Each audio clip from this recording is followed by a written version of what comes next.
Forward, men! Hold the line! Fire at will! Charge! In the previous episode, we traced the rise of Prussia from a small duchy on the Baltic coast to one of Europe's most disciplined military powers. But the story didn't end there. What followed was an era of ambition, conquest, and transformation that would forever change the face of Europe. This is part 2. The conclusion to the story of Prussia, its height, its fall, and the legacy it left behind.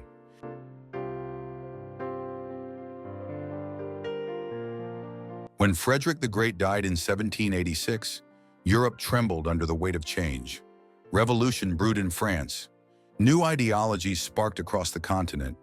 Monarchies wondered, would they survive? Prussia inherited a strong army, a wise administrative system, and rising cultural prestige. But something was missing: the iron spirit of Frederick. His successor, Frederick William II, was gentle, spiritual, artistic. He enjoyed music, mysticism, women comfort. He maintained the army, but discipline softened. Generals aged, reforms slowed. The state grew complacent. Europe moved forward. Prussia stood still. Then, the French Revolution exploded.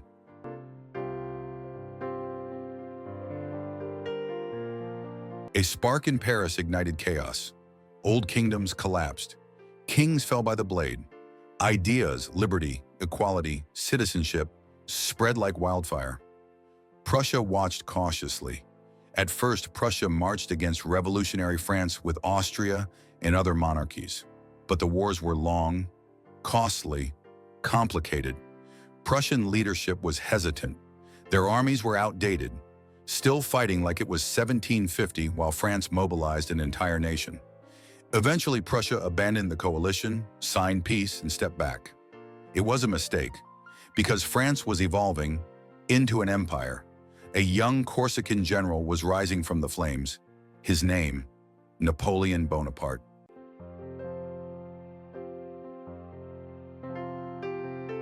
While Napoleon conquered Italy, Austria, Egypt, Germany, Spain, Prussia remained idle. The Prussian army, what once feared, was now stagnant. Generals clung to old ideas. Drills and parades mattered more than innovation. The state bureaucracy calcified. Nobles resisted reform. And when Napoleon defeated Austria and reorganized the German lands into his own satellite states, Prussia faced a terrible truth. The French now ruled the very lands Prussia once sought to control. Europe had changed. Prussia had not. War was coming.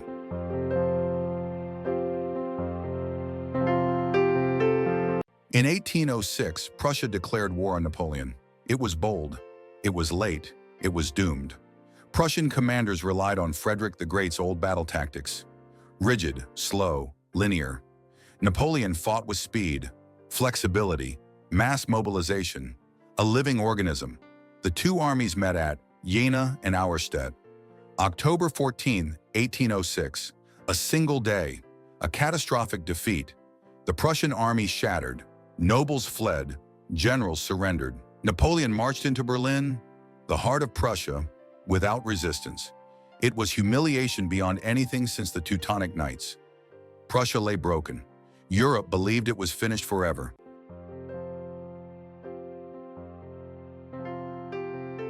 Napoleon dictated terms. He seized territory, fortresses, money pride. He reduced Prussia by half. He forced Prussia to pay crushing indemnities. Its army was cut to 42,000 men. The once mighty kingdom was now a puppet. Berlin felt the shame deeply. But as often in Prussian history, disaster became rebirth. A new generation arose, not soldiers, but thinkers. They would rebuild Prussia not with swords, but with ideas.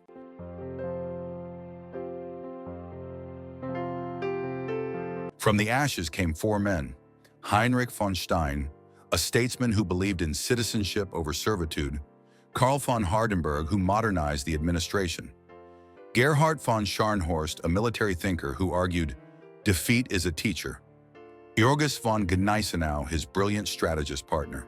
Together they forged a new ethos. No longer king, nobles, people, but nation, citizens, Shared duty, they reformed.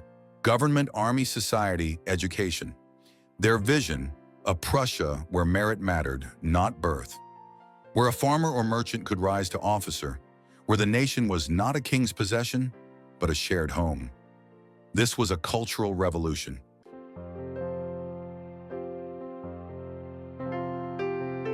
Stein abolished serfdom. A peasant could now own land, choose his work, move freely. This broke the ancient order. It empowered the people. Cities gained self-government. Modern administration blossomed. Prussia, once rigid, was now dynamic. This was not democracy, but it was movement, progress, reawakening. The Prussian spirit was being reforged.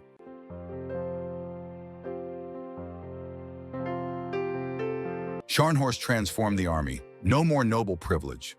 Promotion by talent, education, courage, universal service emerged. Every man, regardless of class, would defend the nation.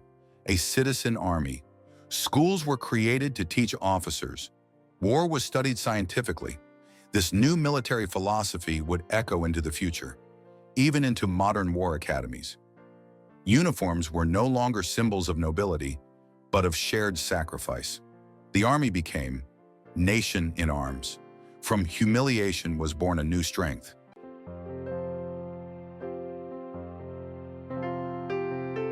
Occupation brought humiliation, but also unity. For the first time, Germans began to think of themselves as a people, not dozens of tiny states. Poets wrote, teachers taught, citizens whispered, "We are Prussians, we are Germans, we will rise again." Even music became weapon. Johann Gottlieb Fichte gave fiery lectures. Only the nation that educates its youth has a future. Education became national duty. Discipline evolved into patriotism. The classroom, Tamir, not the barracks, became the fortress of Prussia.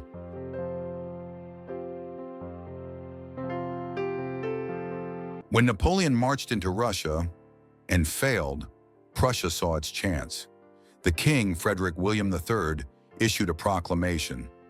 To my people, a national call to arms. Men volunteered, women sewed uniforms.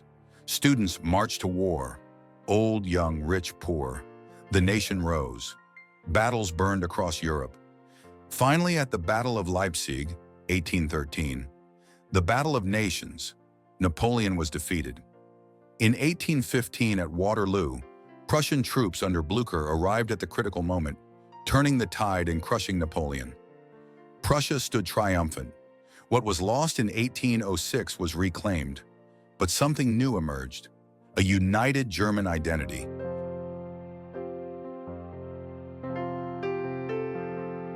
Europe redrew its borders. Prussia gained Westphalia, the Rhineland-Saxony part. These western lands, industrial and wealthy, would become the heart of future German power. Prussia was now not only northern and agricultural, but industrial, modern, and strategically positioned. The seeds of German unification were planted. Austria still claimed leadership in the German sphere. But Prussia was rising. A rivalry began.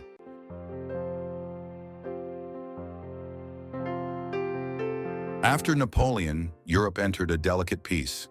Prussia rebuilt its administration. Railways spread. Factories rose. Trade flourished. Education remained central. Literacy soared. Universities grew powerful. The army modernized. Officers studied science and math. Strategy became mathematics, not instinct. Culture and military walked hand in hand. The Prussian character was no longer just obedience, but thinking discipline. A new generation prepared for the future, waiting for the leader who would unify the German world. That leader was already alive. A man of iron and fate, a political genius, a master of power. His name, Otto von Bismarck.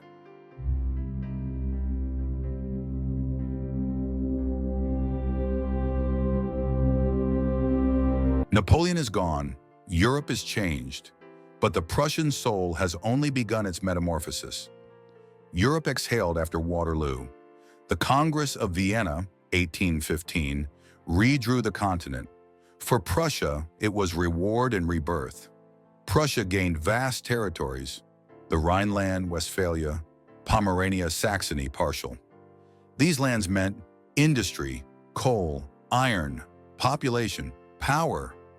A new Prussia was forming, not just eastern farms and Baltic winds, but western factories in modern cities. A kingdom half medieval, half industrial, half Junker, half bourgeois. The question became, could these halves coexist?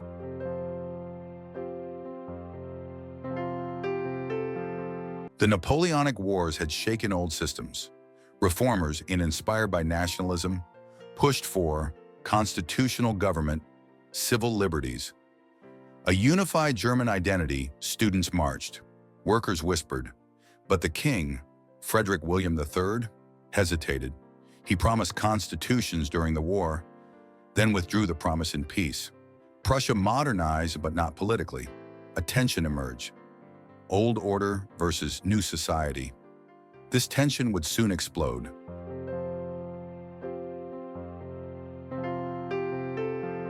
The new provinces in the West ignited industry. Coal mines grew, steel forges burned, textiles multiplied. But Germany was fragmented, with dozens of toll barriers and economic borders. Prussia acted. In 1818, it abolished internal customs. In 1834, it created the Zollverein, the German customs union. Its principles: no internal tariffs, standardized systems, shared economic policy. Nearly all German states joined, except Austria. For the first time, Prussia, not Austria, was leading German affairs. And now, money flowed east and west under a single Prussian-guided system. Economic unity before political unity. A quiet revolution.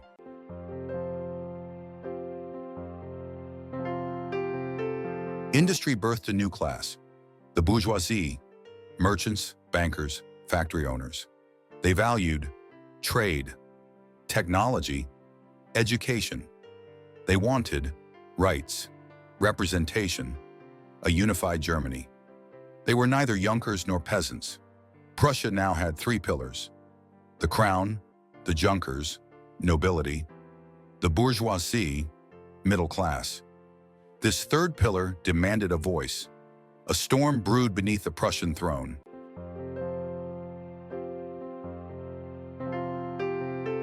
German Romanticism flourished. Poetry, philosophy, music. Beethoven, Hegel, and later Wagner wove ideas of spirit, nation, destiny. Universities became battlegrounds of thought. Students sought unity. Kings sought order. Prussian identity was no longer just soldierly discipline, but also intellectual ambition. A new German soul was awakening.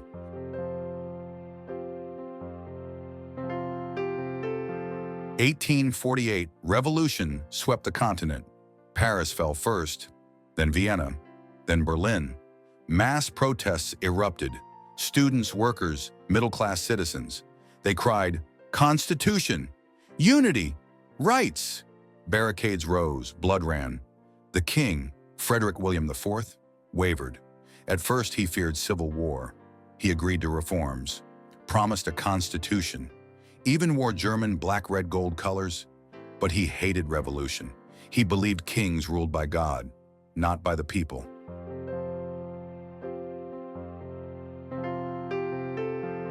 A National Assembly met in Frankfurt, the first attempt to unify Germany under one parliament. They offered the crown of a united Germany to Frederick William IV. He refused. "I will not accept a crown picked from the gutter." To him, legitimacy came only from kings, not commoners. Germany's first chance at unity died. Austria and Prussia crushed the revolutions. Freedom retreated. Order prevailed. But something had changed. Forever. The people had shown their will, and though defeated, they would rise again.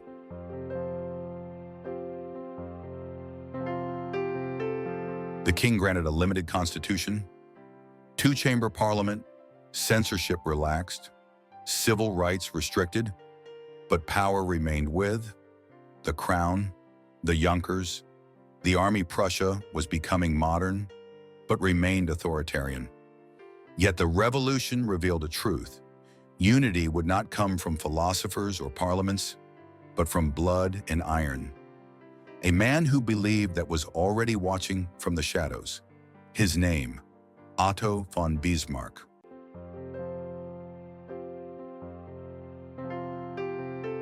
Born into Junker nobility, Bismarck was proud, stern, and deeply loyal to the king. He hated revolution, despised liberalism, believed in monarchy, army, authority, but he understood something others did not. To survive the modern world, Prussia must lead Germany or be consumed by it. In the 1850s, he spoke fearlessly. The position of Prussia in Germany will not be determined by its liberalism, but by its power. He believed Parliament could debate, but the army would decide. He sensed destiny. Prussia was chosen, not to discuss, but to lead. He waited patiently for the moment history would need him.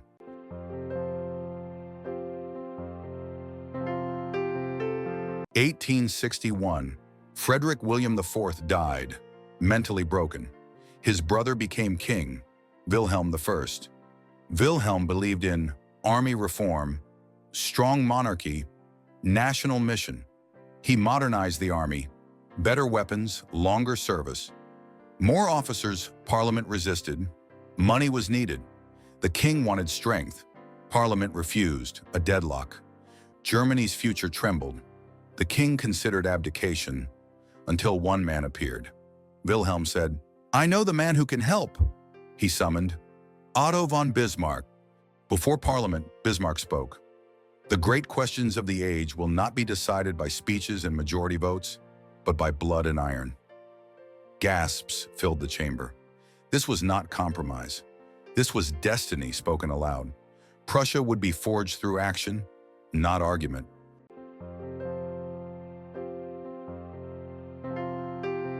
Bismarck had a simple plan.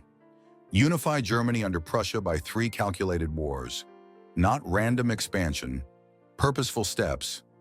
War 1 against Denmark, 1864, to claim German-speaking territories. War 2 against Austria, 1866, to expel Austria from German leadership.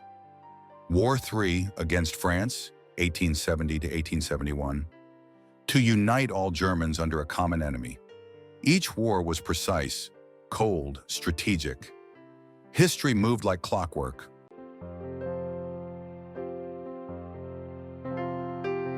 Denmark tried to absorb Schleswig, Holstein, German-speaking lands. Prussia and Austria jointly declared war. The Danes were overwhelmed. The territories were taken, shared between Austria and Prussia. Bismarck smiled quietly. The trap was set. He handed Austria a gift that would soon become a weapon.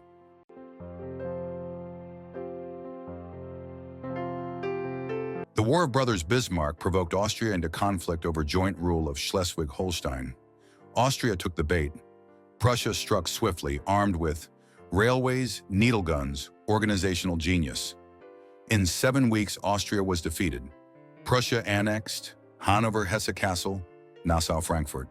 The German Confederation died. A new entity rose, the North German Confederation, Prussia dominant. Austria was cut out of German politics, forever. Only one obstacle remained: France. The French Emperor, Napoleon III, feared a united Germany. Bismarck needed France to declare war, so southern German states would join Prussia. Through clever diplomacy and a forged telegram, M's dispatch, he enraged France. Paris declared war. Bismarck had wanted 3 steps, and the final step had come. Germany marched toward unity, and Prussia toward empire.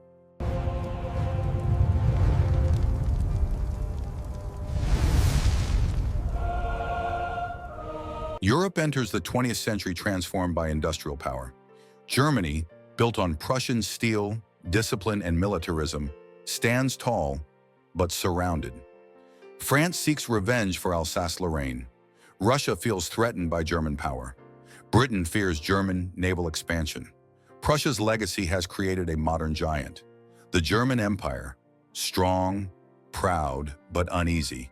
The militaristic culture that once saved the kingdom now feeds a new fire, a belief that war is inevitable. Germany mobilizes generals, railways, steel, and science. The people imagine a quick, glorious war, just like Frederick the Great's victories. They are wrong.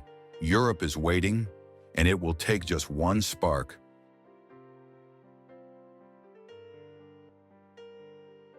Sarajevo. Franz Ferdinand is assassinated. Alliances snap into motion. Germany answers the call of its Prussian heartbeat. The Schlieffen Plan launches a lightning strike through Belgium to crush France before Russia can mobilize. But modern weapons, machine guns, artillery, are stronger than Prussian strategy. Trenches replace cavalry charges. Mass death replaces heroic victory. The Prussian-German army fights fiercely. Tannenberg, a brilliant victory against Russia Verdun and the Somme. Endless slaughter. The discipline that once made Prussia great is now trapped in mud, blood, and barbed wire. By 1918, Germany collapses. The Kaiser, heir to Prussian kings, flees into exile. The Prussian monarchy is no more. The Treaty of Versailles shatters the empire. Territory lost, army reduced, reparations imposed, national humiliation. But one target is special: Prussia itself. Its military traditions are blamed for the war. Its power is deliberately broken. Yet, the Prussian spirit refuses to die. Former officers join secret paramilitary groups. Nationalists promise revival. And then, a new voice rises. Adolf Hitler. He admires Prussian discipline, but twists it into fanaticism. Old Prussian elites, thinking they can control him, support his rise. They are wrong, again.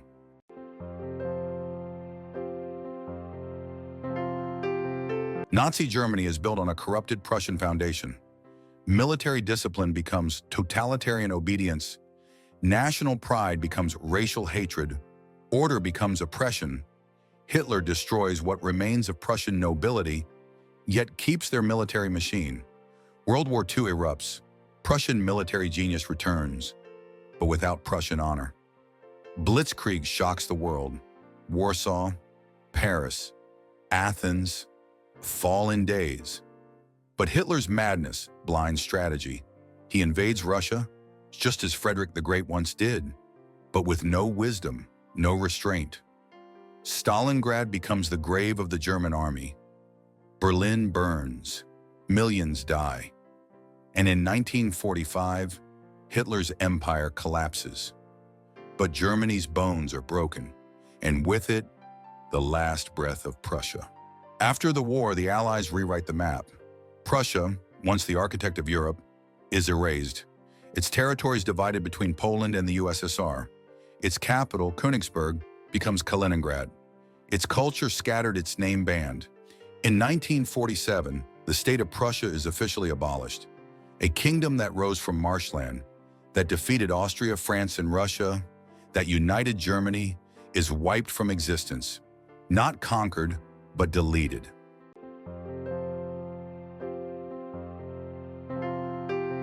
Though gone, Prussia's legacy shaped modern Europe. The modern German state universal education systems, military staff planning models, civil service plus bureaucracy, checkmark industrial modernization. Even outside Germany, nations copied Prussian systems: Japan, Russia, France, United States. Every modern military academy owes something to Prussia. Their victories faded, but their methods transformed the world. Prussia is remembered in many ways. To some, a symbol of discipline and progress. To others, a warmonger that led Europe to ruin. The truth is complex.